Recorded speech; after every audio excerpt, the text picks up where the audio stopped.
Mimpi yang hancur.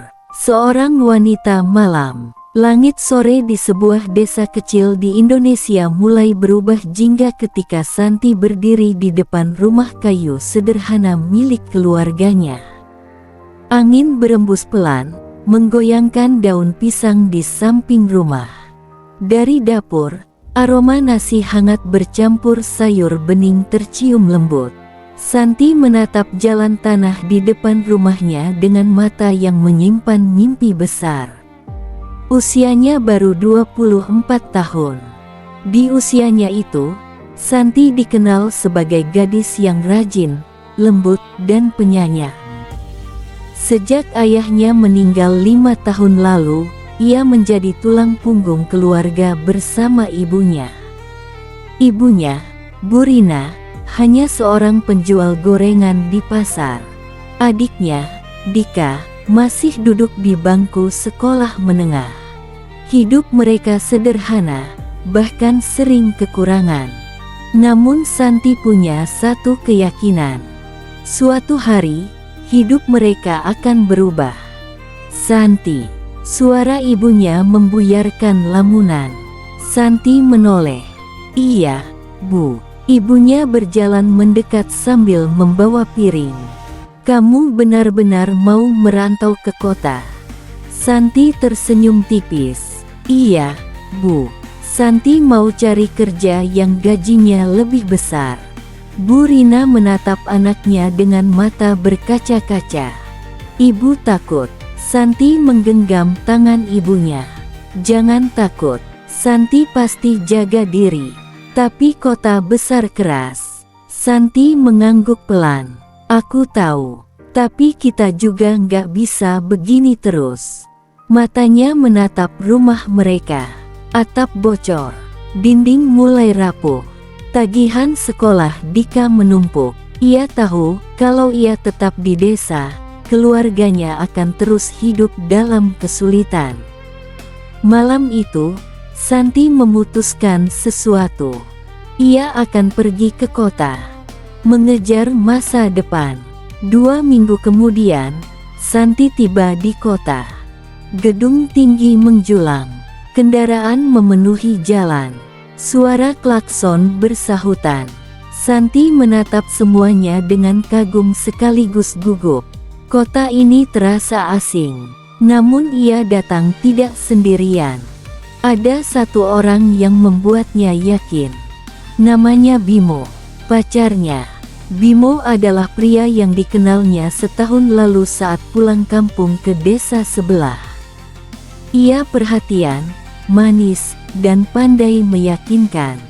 Aku bakal bantu kamu di kota, kata Bimo dulu. Kalimat itulah yang membuat Santi berani. Bimo menjemputnya di terminal. Kamu capek? Santi tersenyum lega. Sedikit. Bimo mengambil tasnya. Ayo, aku sudah siapkan tempat tinggal. Selama beberapa bulan pertama, hidup terasa berjalan baik. Santi mendapat pekerjaan sebagai kasir minimarket. Gajinya memang tidak besar, tetapi cukup untuk mengirim uang ke kampung. Setiap bulan ia menyisihkan uang untuk ibunya, untuk Dika, untuk masa depan. Ia merasa bahagia, apalagi Bimo selalu ada. Setidaknya, begitu yang ia kira. 6 bulan berlalu. Malam itu hujan turun deras. Santi pulang dari kerja lebih larut dari biasanya. Ketika masuk ke kamar kontrakan, ia merasa ada yang aneh. Lemari terbuka, tasnya tergeletak, jantungnya berdebar. Ia berlari menuju tempat menyimpan tabungan. Kosong. Tubuhnya membeku. Tangannya gemetar. Tidak mungkin. Ia membongkar semuanya. Tetap kosong. Tabungan hasil kerja keras berbulan-bulan lenyap. Ponselnya bergetar. Pesan masuk dari Bimo. Maaf, San. Aku nggak bisa lanjut sama kamu. Jangan cari aku. Santi terdiam. Dunia terasa berhenti. Jari-jarinya gemetar. Ia membaca ulang pesan itu. Lalu lagi, dan lagi. Air matanya jatuh. Bimo kabur, membawa semua tabungannya. Meninggalkan utang, meninggalkan luka. Santi terduduk di lantai. Napasnya sesak. Ia menangis keras untuk pertama kalinya sejak datang ke kota.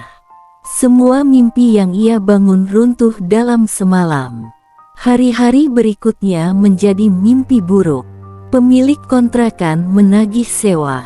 Ia menunggak. Tempat kerjanya mengurangi pegawai. Santi termasuk yang diberhentikan.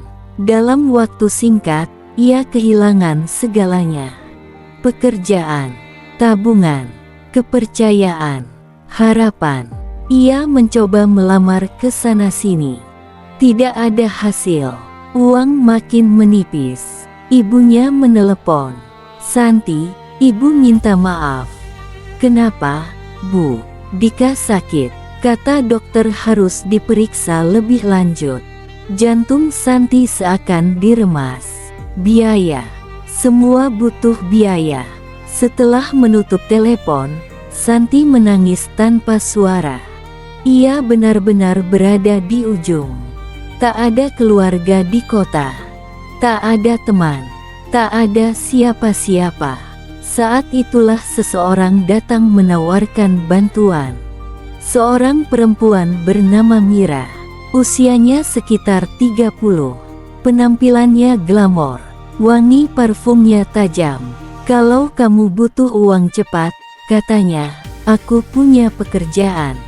Santi menatapnya. "Kerja apa?" Mira tersenyum tipis. Senyum yang entah kenapa membuat bulu kuduk Santi meremang. "Kerja malam." Santi mengernyit. "Apa maksudnya?" Mira menatapnya lama. Lalu berkata pelan, "Kamu cantik. Banyak pria mau bayar mahal." Darah Santi seolah berhenti mengalir. Ia paham. Seketika ia mundur. "Tidak." Mira mengangkat bahu. "Pilihanmu." Ia lalu menyerahkan kartu nama. "Kalau berubah pikiran, hubungi aku." Mira pergi, meninggalkan Santi yang gemetar. Malam itu ia memandangi kartu nama tersebut lama sekali. Pikirannya kacau. Tidak, ia tidak mungkin melakukan itu. Tidak mungkin. Namun keesokan harinya, pemilik kontrakan mengancam mengusir. Adiknya membutuhkan biaya. Perutnya kosong. Tak ada pekerjaan. Tak ada jalan. Santi menatap kartu itu lagi. Tangannya gemetar hebat. Air mata mengalir. Ia tahu, setelah langkah ini, hidupnya tak akan pernah sama. Dengan jari bergetar, ia menekan nomor itu. "Halo." Suara Mira terdengar. Santi menutup mata.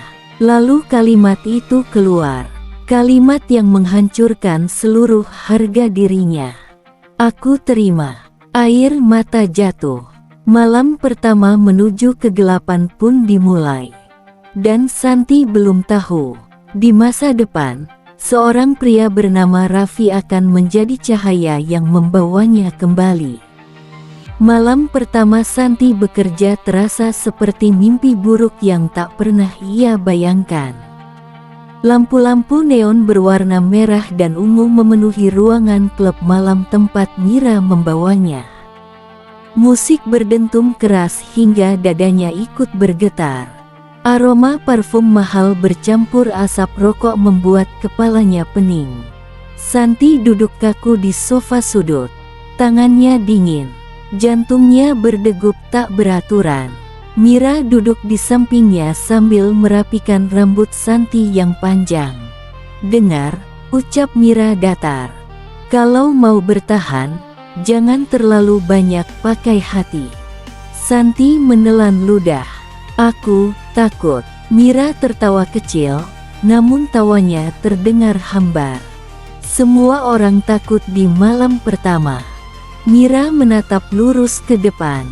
"Lama-lama kamu akan mati rasa." Kalimat itu membuat dada Santi sesak. Mati rasa. Benarkah manusia bisa sampai pada titik itu? Tak lama kemudian, seorang pria paruh baya mendekat. Bajunya rapi, jam di tangannya terlihat mahal. Tatapannya membuat Santi ingin menghilang. Mira berbisik pelan, "Itu pelangganmu." Santi menegang. "Aku nggak bisa." Mira menatap tajam. "Kamu butuh uang, kan?" Kalimat itu seperti palu. Santi membeku. Wajah ibunya terlintas. Dika yang terbaring sakit, tagihan rumah, utang, semua menghantam pikirannya. Perlahan, dengan kaki yang terasa lemas, Santi berdiri. Malam itu, sesuatu di dalam dirinya seakan mati. Hari-hari berubah menjadi minggu. Minggu berubah menjadi bulan. Santi mulai menjalani hidup yang tidak pernah ia pilih. Setiap sore, ia bersiap di depan cermin. Foundation, lipstik merah, eyeliner tebal, gaun pendek, high heels. Di cermin, terlihat seorang perempuan cantik. Namun Santi tahu, perempuan itu bukan dirinya. Setiap malam ia menjual senyum, menjual tawa, menjual perhatian. Namun tak ada yang benar-benar melihat dirinya. Bagi banyak pria, ia hanya tubuh, bukan manusia, bukan perempuan yang punya luka. Suatu malam, seorang pelanggan muda memuji wajahnya. "Kamu cantik banget." Santi tersenyum tipis. "Terima kasih." Pria itu mendekat. "Pasti banyak yang jatuh cinta sama kamu." Santi menatap kosong. Jatuh cinta. Kata itu terasa asing. Cinta adalah sesuatu yang dulu pernah ia percaya. Kini tidak lagi. Baginya, pria hanya datang membawa janji lalu pergi meninggalkan luka. Tidak ada yang benar-benar tulus. Tidak ada. Beberapa bulan kemudian, uang mulai mengalir. Ia bisa mengirim uang ke kampung. Ibunya tidak pernah tahu pekerjaan Santi sebenarnya. Setiap kali ibunya menelepon, Santi selalu berbohong. "Kerjamu gimana, Nak?" "Baik, Bu." "Kamu nggak capek?" Santi tersenyum pahit. "Enggak." Padahal tubuhnya lelah. Jiwanya lebih lelah. Namun ia tak sanggup mengatakan kebenaran. Ia takut ibunya hancur, takut dianggap anak durhaka. Suatu sore, Santi pulang lebih awal ke kontrakan. Tubuhnya lemas. Ia berdiri di depan cermin kecil. Wajah tanpa makeup menatap balik. Matanya sembab, pucat, kosong. Perlahan, ia menyentuh pipinya sendiri. "Siapa kamu?" bisiknya. Air mata mulai turun. "Apa ini benar-benar aku?" Tak ada jawaban.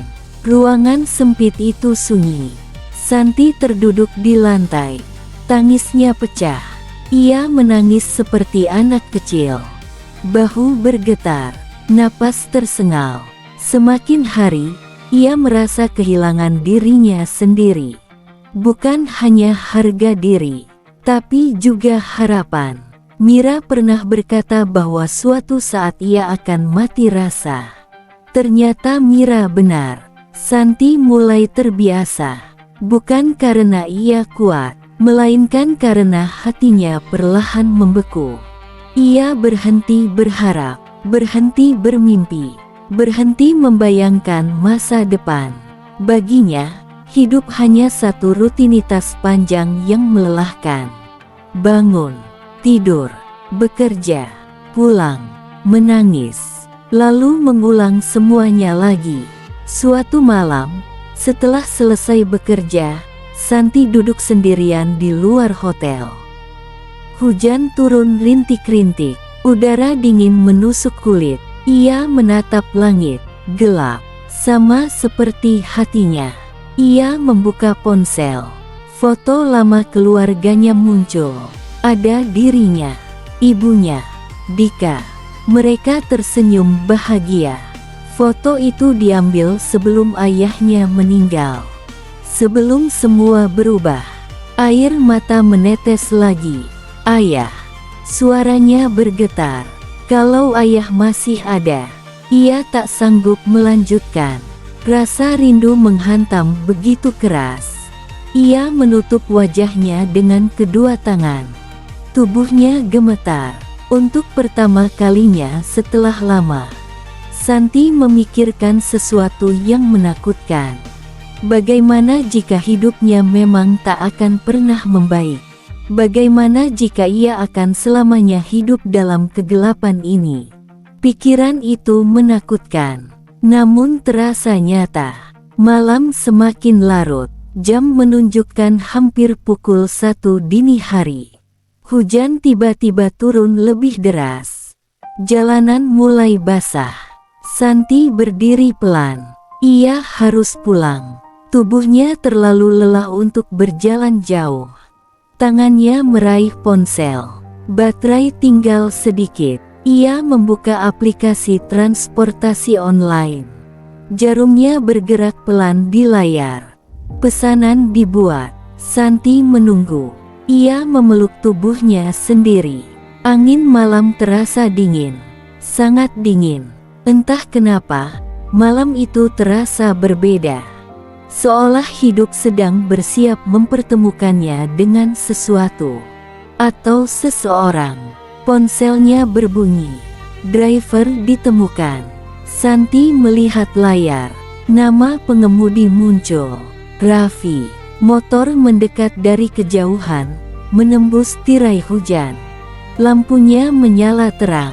Santi belum tahu bahwa pertemuan malam itu akan menjadi awal dari perubahan terbesar dalam hidupnya. Hujan turun semakin deras. Butiran air memantul di aspal jalan, menciptakan kilauan dari lampu kendaraan yang berlalu lalang. Udara malam terasa dingin menusuk sampai ke tulang. Santi berdiri di bawah atap kecil depan hotel sambil memeluk tubuhnya. Gaun hitam pendek yang ia kenakan tidak cukup menahan dingin.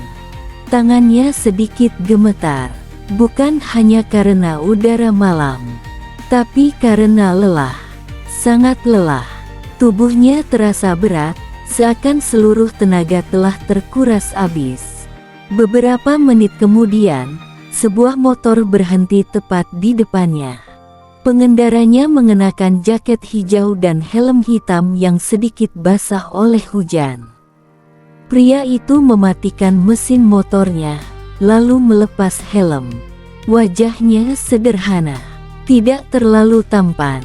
Kulitnya sawo matang, rahangnya tegas, matanya teduh, aneh. Santi tidak tahu kenapa, tapi ada sesuatu dari sorot mata pria itu yang terasa menenangkan. Pria itu menatap layar ponselnya, lalu menoleh. Pesanan atas nama Santi. Santi mengangguk pelan. Iya. Pria itu tersenyum tipis. Silakan naik, Mbak. Suaranya tenang. Tidak dibuat-buat. Tidak terdengar genit seperti kebanyakan laki-laki yang sering Santi temui. Santi menaiki motor perlahan.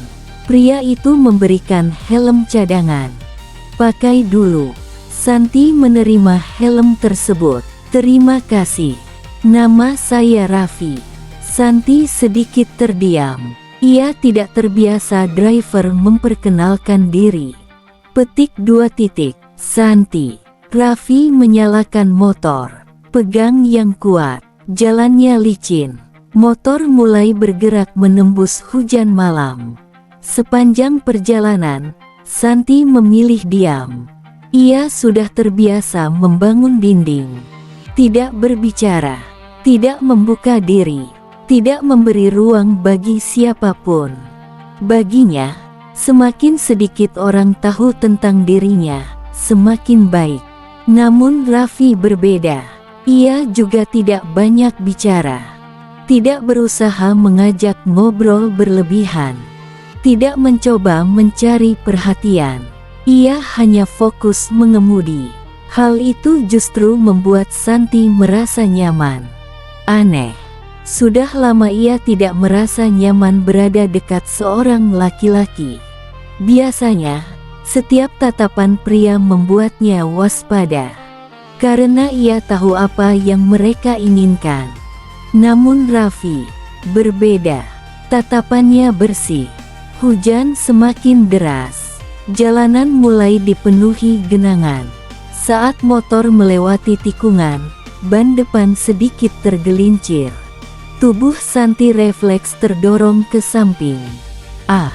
Hampir saja ia terjatuh. Namun Raffi dengan sigap menstabilkan motor. Tangannya mengerem perlahan. Motor kembali seimbang. Santi terkejut. Jantungnya berdegup kencang. Raffi menoleh sedikit. "Kamu nggak apa-apa?" Santi terdiam. Kata-kata itu sederhana, tapi membuat dadanya terasa hangat. "Kamu nggak apa-apa." Sudah lama sekali tak ada yang bertanya seperti itu padanya. Biasanya orang hanya peduli pada apa yang bisa mereka ambil darinya, bukan apakah ia baik-baik saja. Santi menjawab pelan, "Iya." Raffi mengangguk. "Syukurlah." Lalu ia berkata lagi, "Kalau capek, bilang ya." Santi menatap punggung Raffi. Hatinya mendadak terasa aneh. Siapa pria ini? Kenapa ia bicara seperti benar-benar peduli? Motor terus melaju, melewati lampu merah, warung pinggir jalan, minimarket 24 jam. Kota tetap hidup meski malam semakin larut. Santi menatap jalan kosong di depan. Lalu tanpa sadar, ia bertanya, "Mas, udah lama narik?" Raffi tampak sedikit terkejut karena Santi akhirnya bicara. "Sekitar 3 tahun. Capek." Raffi tertawa kecil. "Capek sih capek. Terus. Tapi harus jalan." Santi terdiam. Raffi melanjutkan, "Ibu saya sakit. Adik saya masih kuliah." Nada suaranya tetap ringan, tanpa keluhan, tanpa dramatis. Seolah perjuangan berat itu adalah hal biasa baginya. Santi menunduk. Ia heran, bagaimana seseorang yang hidup sesulit itu masih bisa terdengar setenang ini.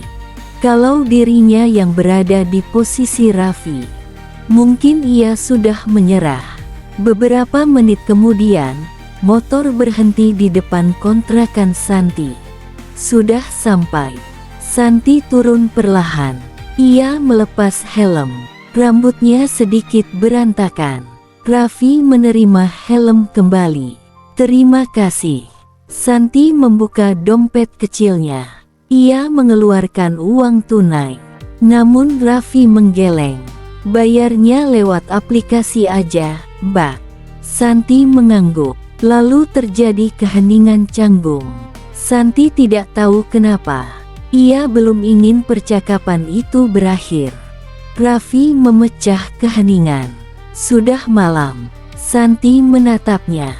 Raffi tersenyum tipis. "Hati-hati, ya." Kalimat itu begitu sederhana, tapi entah mengapa Santi membeku. "Hati-hati, ya." Tak ada rayuan, tak ada maksud tersembunyi, hanya perhatian kecil yang tulus. Dan justru itu yang membuat hatinya bergetar. Ia hanya bisa mengangguk. "Iya." Raffi mengenakan helmnya lagi.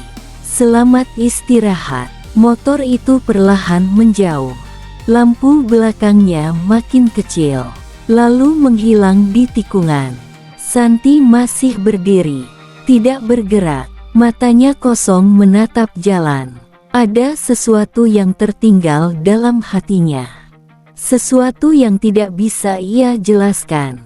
Malam itu, untuk pertama kalinya setelah sekian lama, Santi tidak langsung menangis saat masuk kamar. Ia duduk di tepi kasur, Masih memikirkan pria tadi. Raffi, driver ojek online biasa. Namun anehnya, perhatian kecil dari pria itu terasa lebih tulus dibanding semua laki-laki yang pernah hadir dalam hidupnya. Santi menggeleng pelan. Kenapa aku mikirin dia? Ia mencoba menepis pikiran itu. Mustahil. Itu cuma perjalanan singkat. Besok semuanya akan biasa lagi. Tak ada alasan mereka bertemu lagi. Kota sebesar ini, bagaimana mungkin dua orang asing bertemu dua kali? Santi mematikan lampu, berbaring di kasur, menutup mata. Namun sebelum tertidur, satu wajah terus muncul dalam pikirannya. Wajah seorang pria dengan mata teduh. Dan untuk pertama kalinya setelah sekian lama, Santi tidur tanpa menangis. Ia belum tahu, takdir belum selesai mempertemukannya dengan Raffi. Hari-hari berikutnya berjalan seperti biasa. Atau setidaknya, itulah yang berusaha Santi yakini. Ia kembali menjalani rutinitas malamnya. Berdandan, memakai gaun, memasang senyum palsu, lalu pergi bekerja. Namun ada satu hal yang berubah. Pikiran tentang Raffi tak kunjung hilang. Kadang saat sedang merias wajah di depan cermin, bayangan pria itu tiba-tiba muncul di kepalanya. Mata teduh, senyum sederhana, dan suara tenang yang berkata, "Hati-hati, ya." Santi menghela napas panjang. Kenapa sih aku kepikiran terus? Ia menggeleng pelan. Mungkin karena sudah terlalu lama tak ada yang memperlakukannya seperti manusia. Mungkin itu saja, tidak lebih. Seminggu berlalu. Malam itu pekerjaan Santi selesai lebih cepat dari biasanya. Udara malam cukup dingin. Langit mendung meski tidak hujan. Ia berdiri di pinggir jalan sambil membuka aplikasi transportasi online. Jarumnya bergerak, order dibuat. Santi menatap layar tanpa ekspresi. Beberapa detik berlalu, lalu notifikasi masuk. Driver ditemukan. Santi menurunkan pandangannya ke layar. Namanya membuat jantungnya berhenti sesaat. Raffi. Santi berkedip. Ia membaca ulang. Benar, Raffi. Entah kenapa dadanya langsung berdebar. Ia bahkan tidak menyadari bibirnya sedikit terangkat. Senyum kecil. Senyum yang sudah lama hilang. Beberapa menit kemudian, motor yang familiar berhenti di depannya. Raffi melepas helm. Begitu melihat Santi, matanya sedikit membesar. Lalu ia tersenyum. "Kita ketemu lagi." Nada suaranya terdengar tulus, bukan basa-basi. Santi berusaha terlihat biasa. Sepertinya iya. Raffi tertawa kecil. Dunia sempit. Santi tak bisa menahan sudut bibirnya untuk ikut terangkat. Sudah lama ia tidak tertawa spontan seperti itu. Sepanjang perjalanan, suasana kali ini berbeda. Tidak secanggung sebelumnya. Raffi mulai membuka percakapan. Kerja sampai malam terus. Santi sempat menegang. Pertanyaan sederhana itu tetap membuatnya waspada. Namun Raffi tidak terdengar menghakimi. Santi menjawab singkat, "Iya." "Capek?" "Ya." Santi terdiam. Pertanyaan itu lagi. Capek. Sederhana. Namun selalu berhasil menyentuh bagian terdalam hatinya. "Lumayan." Raffi mengangguk pelan. "Aku juga biasanya narik sampai malam." "Kok sampai malam? Kalau siang orderan kadang sepi." Raffi tertawa kecil.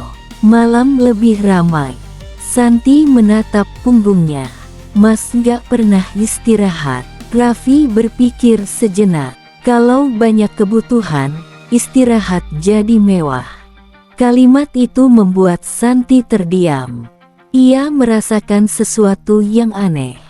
Ada kejujuran dalam suara Raffi. Tidak ada keluhan, tidak ada drama, hanya penerimaan.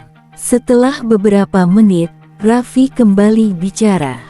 "Ibu saya sakit." Santi sedikit terkejut. Raffi melanjutkan, "Sudah hampir setahun stroke ringan." Nada suaranya tetap tenang. "Jadi sekarang saya yang cari nafkah." "Sendirian?" "Enggak." Raffi tersenyum kecil. "Ada adik, tapi dia masih kuliah." Santi menunduk. Ia merasa dadanya menghangat. Pria ini, hidupnya tidak mudah. Namun anehnya, ia tetap terlihat damai. Berbeda dengan kebanyakan orang yang pernah Santi temui. Banyak pria kaya yang uangnya berlimpah, tapi matanya kosong. Sementara Raffi, meski sederhana, matanya hidup. Motor berhenti di lampu merah. Raffi tiba-tiba bertanya, "Kalau boleh tahu, Mbak Santi aslinya dari mana?" Santi sempat ragu. Ia tidak suka bicara tentang dirinya. Namun entah kenapa, bersama Raffi, dinding pertahanannya sedikit retak. "Dari kampung." Raffi tertawa. "Itu semua orang juga dari kampung atau kota?" Santi refleks terkekeh. Ia sendiri terkejut. Tawa itu keluar begitu saja. Tawa yang nyata, bukan tawa palsu yang biasa ia jual. Raffi tersenyum. "Nah, gitu bagus." Santi mengernyit. "Apanya?" "Kalau ketawa kelihatan lebih cantik." Santi membeku. Jantungnya berdebar. Kalimat itu sederhana, namun berbeda dari rayuan pria lain. Tidak terdengar murahan, tidak terdengar menggoda, hanya pengamatan jujur. Dan justru itu membuat wajah Santi terasa panas. Untung lampu lalu lintas berubah hijau. Raffi kembali fokus mengemudi. Sementara Santi diam, berusaha menenangkan detak jantungnya. Sesampainya di kontrakan, Santi turun perlahan. Ia menyerahkan helm. Raffi menerimanya. "Terima kasih." Santi mengangguk. Namun kali ini, sebelum Raffi pergi, ia memberanikan diri bertanya, "Mas?" Raffi menoleh. "Iya." Santi ragu sejenak, lalu akhirnya bertanya, "Kenapa selalu ramah ke semua orang?" Raffi tampak berpikir. Beberapa detik berlalu, lalu ia tersenyum. "Karena kita nggak pernah tahu siapa yang sedang berjuang keras." Santi terdiam. Raffi melanjutkan, "Mungkin senyum kecil atau kata baik bisa bikin hari seseorang sedikit lebih ringan." Jantung Santi terasa diremas. Kalimat itu menusuk jauh ke dalam. Tanpa Raffi sadari, kebaikannya benar-benar sedang membuat hidup seseorang sedikit lebih ringan. Orang itu adalah dirinya. Malam itu setelah Raffi pergi, Santi berdiri lama di depan pintu kontrakan. Pikirannya penuh, hatinya kacau. Untuk pertama kalinya setelah sekian lama, ia menunggu sesuatu. Bukan pelanggan, bukan uang, melainkan pertemuan berikutnya. Dan tanpa mau mengakuinya, Santi mulai berharap. Ia berharap saat membuka aplikasi nanti, nama yang muncul adalah nama yang sama, Raffi. Ia belum sadar, pria sederhana itu perlahan sedang menjadi bagian yang paling ia tunggu dalam hidupnya. Sejak pertemuan kedua dengan Raffi, ada sesuatu yang berubah dalam hidup Santi. Hari-harinya masih sama, malam-malamnya masih gelap. Pekerjaannya masih sama, namun kini, ada satu hal kecil yang selalu ia tunggu. Notifikasi order, dan nama yang ia harapkan muncul di layar. Raffi. Santi bahkan mulai hafal jam-jam ketika Raffi biasanya aktif menarik penumpang. Kadang ia merasa dirinya bodoh. Mengapa seorang wanita sepertinya bisa berharap pada hal sekecil itu? Namun ia tak mampu membohongi hatinya sendiri. Raffi menjadi satu-satunya bagian dari hidupnya yang terasa nyata. Malam itu, suasana klub lebih ramai dari biasanya. Musik berdentum keras, lampu-lampu menari liar. Namun kepala Santi terasa berat. Sejak sore ia sudah merasa tidak enak badan. Tubuhnya lemas, pikirannya kacau. Seorang pelanggan baru duduk di depannya. Pria muda, berpakaian rapi. Namun tatapannya membuat Santi tidak nyaman. Pria itu tersenyum miring. "Kamu terkenal cantik." Santi membalas dengan senyum profesional. "Terima kasih." Pria itu mendekat, terlalu dekat. Tangannya mulai bergerak lancang. Refleks, tubuh Santi menegang. "Mas, tolong jaga sikap." Pria itu justru tertawa. "Bukannya kamu memang dibayar untuk ini?" Kalimat itu menusuk tajam. Santi membeku. Bukan karena kalimat itu baru. Ia sudah terlalu sering mendengarnya. Namun entah kenapa, malam ini terasa berbeda. Lebih menyakitkan. Pria itu kembali bicara. "Jangan sok suci." Santi menatap kosong. Jantungnya terasa berat. Kata-kata itu memukul luka lama yang selama ini ia kubur. Tiba-tiba bayangan masa lalu kembali muncul. Bimo, wajah pria yang dulu sangat ia percaya. Suara manisnya, janji-janjinya. "Percaya sama aku, Santi. Aku bakal bahagiain kamu. Aku nggak akan ninggalin kamu." Semuanya dusta, semuanya bohong. Bimo bukan hanya mencuri uangnya. Ia juga mencuri sesuatu yang lebih mahal. Kepercayaannya. Sejak hari itu, Santi berhenti percaya pada laki-laki. Baginya, semua pria sama. Datang dengan kata manis, pergi setelah mendapatkan yang mereka mau. Malam semakin larut, Santi akhirnya pulang lebih cepat. Kepalanya pening, dadanya sesak. Sesampainya di kontrakan, ia menjatuhkan tubuh ke kasur. Ia menatap langit-langit kamar. Sunyi, sepi, dingin. Air matanya mulai mengalir. Ia menggigit bibir, berusaha menahan tangis. Namun gagal. Tangis itu pecah. "Kenapa?" Suaranya bergetar. "Kenapa hidupku jadi begini?" Ia menutup wajahnya dengan kedua tangan. Tubuhnya bergetar hebat. Ia membenci dirinya sendiri. Membenci pilihan yang pernah ia ambil. Membenci dunia. Membenci masa lalu. Namun yang paling ia benci adalah dirinya yang tak bisa keluar dari semua ini. Ponselnya bergetar. Santi menoleh. Panggilan dari ibunya. Ia buru-buru menghapus air mata. Menarik napas panjang. Lalu mengangkat telepon. "Halo, Bu." Suara Bu Rina terdengar hangat. "Santi, lagi kerja?" "Enggak, Bu. Ibu cuma mau bilang, Dika keterima kuliah." Santi terdiam. Matanya langsung berkaca-kaca. "Benarkah?" "Iya." Suara ibunya penuh haru. "Semua berkat kamu, Nak." Jantung Santi terasa diremas. "Berkat kamu, adikmu bisa sekolah." Air mata jatuh lagi. Namun kali ini berbeda. Ada rasa bahagia.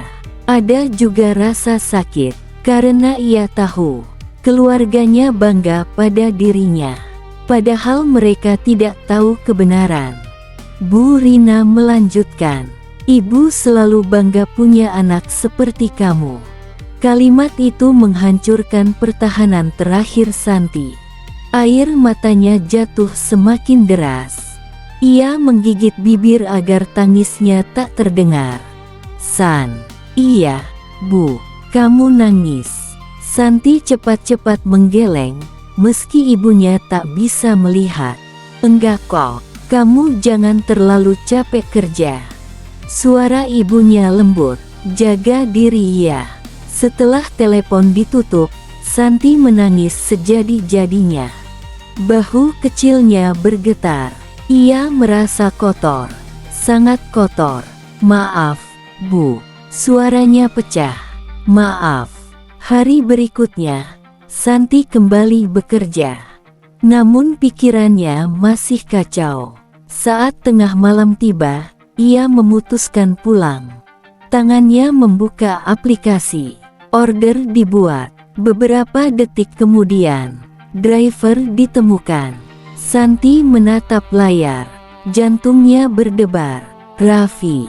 Nama itu lagi. Entah kenapa, air matanya hampir jatuh saat itu juga. Ia tak tahu kenapa. Mungkin karena hatinya terlalu lelah. Dan tanpa sadar, Raffi kini menjadi satu-satunya tempat yang membuatnya merasa aman. Motor berhenti di depan gedung. Raffi melepas helm. Namun kali ini, senyumnya perlahan memudar. Ia menatap wajah Santi. Matanya sedikit menyipit. "Kamu abis nangis?" Pertanyaan itu membuat Santi membeku. Ia buru-buru memalingkan wajah. "Enggak." Raffi diam beberapa detik, lalu berkata pelan, "Bohong."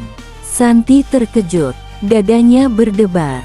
Raffi menatapnya dengan tenang, tanpa menghakimi, tanpa memaksa, hanya peduli.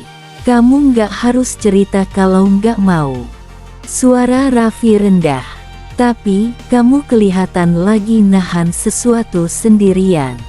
Kalimat itu seperti kunci yang membuka pintu hatinya.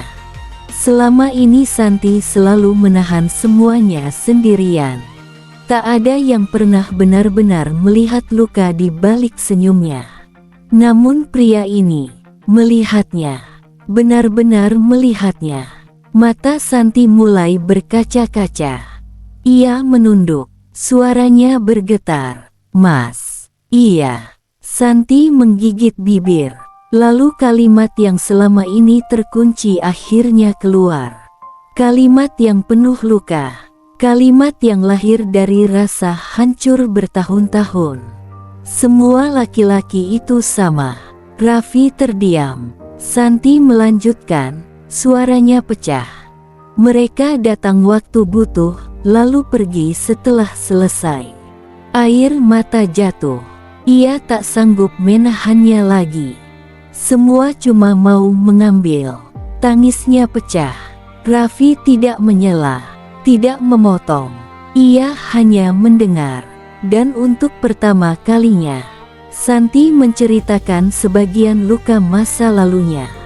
Tentang pengkhianatan, tentang Bimo, tentang bagaimana hidupnya runtuh, tentang bagaimana ia jatuh ke dunia gelap. Saat selesai bercerita, Santi merasa kosong, seperti baru mengeluarkan racun yang lama tersimpan. Sunyi beberapa saat, lalu Raffi berkata pelan, kalimat yang akan mengubah segalanya. "Tidak semua orang akan menyakitimu, Santi."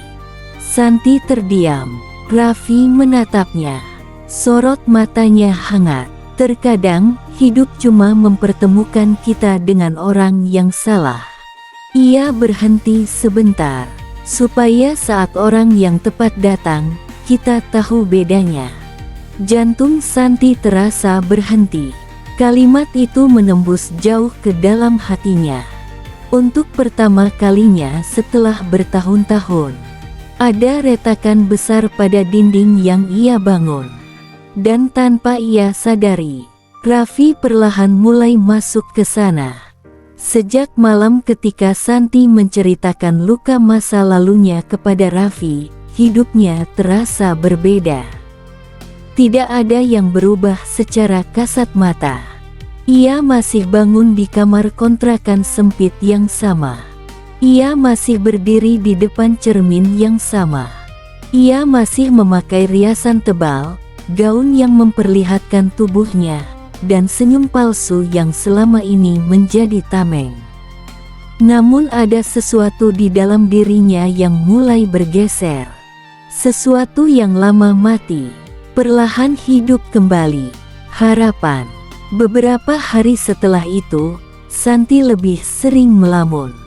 Saat sedang berdandan, tangannya kadang berhenti di depan cermin. Ia menatap wajahnya sendiri. Lipstik merah yang dulu terasa biasa kini mendadak terasa asing. Eyeliner tebal, blush on, parfum tajam. Semua itu adalah topeng yang selama ini ia kenakan. Namun kini, suara Raffi terus terngiang di kepalanya. Tidak semua orang akan menyakitimu, Santi. Saat orang yang tepat datang, kamu akan tahu bedanya. Santi menutup matanya. Dadanya menghangat sekaligus sakit. Ia takut mempercayai kata-kata itu. Karena berharap berarti membuka kemungkinan untuk kecewa. Dan Santi terlalu akrab dengan kekecewaan. Malam itu, di klub, seorang pelanggan langganan menghampirinya. Pria bernama Arman. Usianya sekitar 40 tahun. Kaya, sombong, sering memesan Santi. Duduk, nada suaranya terdengar seperti perintah. Biasanya Santi akan langsung tersenyum dan menuruti. Namun malam itu berbeda. Ia mendadak muak pada semuanya. Muak pada tatapan pria-pria yang hanya melihat tubuhnya. Muak pada sentuhan yang tak pernah ia inginkan. Muak pada hidup yang ia jalani. Arman menatapnya. Kok diam? Santi menarik napas. Aku kurang enak badan. Arman menyipitkan mata. Jadi, aku mau pulang. Pria itu tertawa sinis. Sejak kapan kamu nolak pelanggan? Santi terdiam. Tangannya mengepal pelan. Arman mendekat. Tahu nggak kenapa kamu bisa hidup enak? Tatapannya merendahkan. Karena laki-laki seperti kami bayar mahal. Kalimat itu membuat dada Santi sesak. Namun kali ini, alih-alih merasa hancur, ia justru merasa marah. Marah pada kenyataan. Marah pada dirinya sendiri.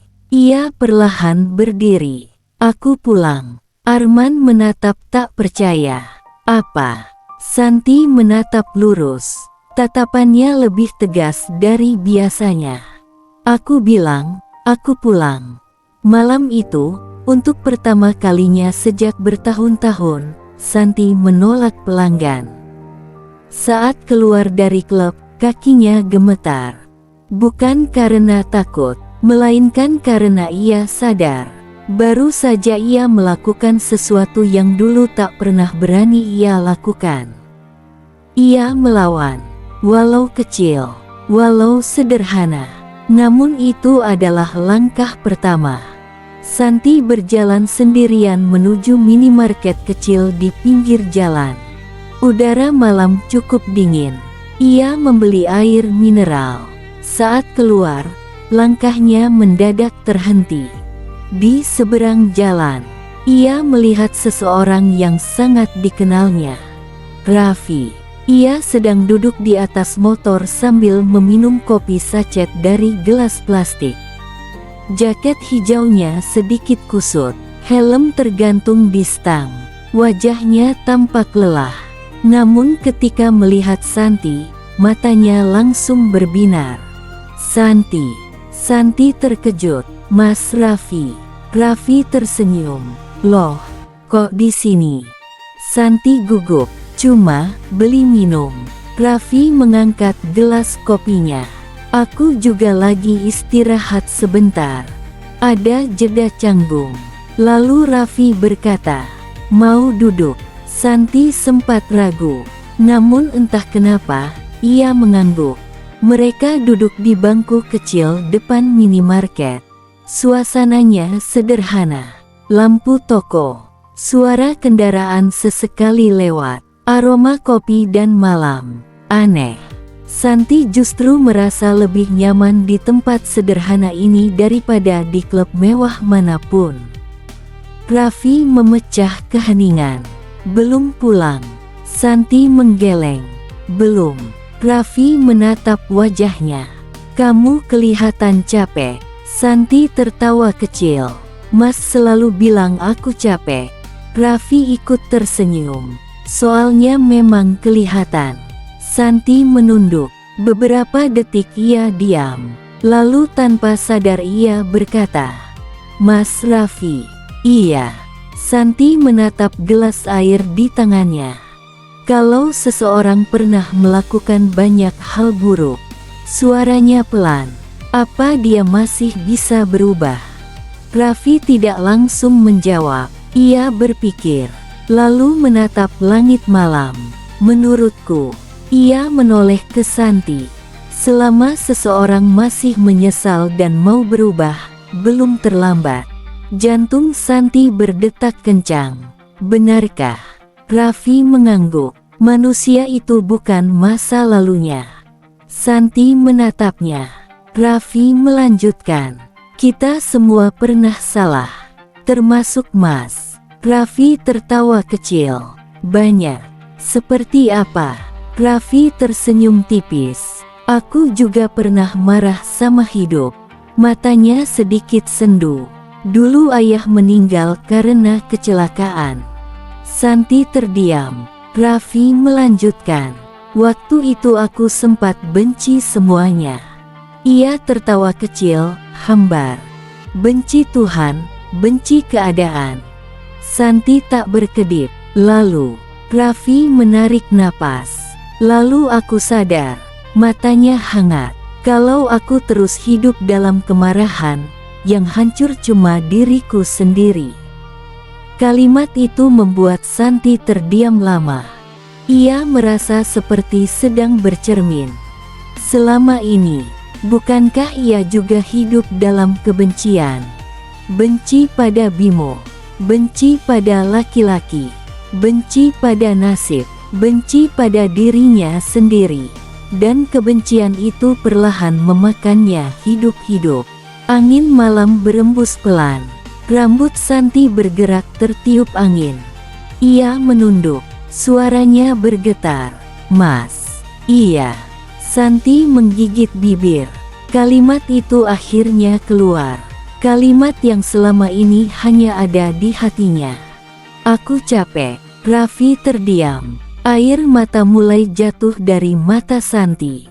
Aku capek hidup begini. Tangisnya pecah.